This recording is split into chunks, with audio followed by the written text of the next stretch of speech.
મારું નામ જુબેર શાહ અભિપ્સા દિવાન છે. હું ધોરણ 8 અમાં બકુલા મેડમના વર્ગમાં અભ્યાસ કરું છું. હું આજે પ્લાસ્ટિક ડે નિમિત્તે તમને આ પ્લાસ્ટિક કપ વિશે એના ગેરફાયદા જણાવીશ. આ તો છે કાગળનો, પણ એની અંદર એક પરત આવે છે, પ્લાસ્ટિકની પરત આવે છે. તે આપણને નરી આંખે દેખાતી નથી અને એનો ઉપયોગ કેમ ના કરવો હું તમને સમજાવીશ. કારણ કે તમે જોયું હશે, ઘણી જગ્યાએ જોયું હશે, ચાની દુકાને ખાસ કરીને ચાની લારીએ જોયું હશે અને તમારા મનમાં પણ વિચાર આવતો હશે કે આ વસ્તુ સારી, કેમ કે રકાબી ધોવી પડે ને તૂટી જાય એની બી બીક લાગે. પણ એ રકાબી સારી, પણ આ વસ્તુ ખોટી છે.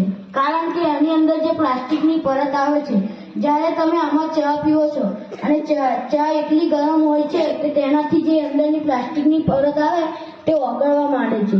એ આપણને નરી આંખો દેખાતી નથી અને એ ઓગળીને લિક્વિડ બની જાય છે.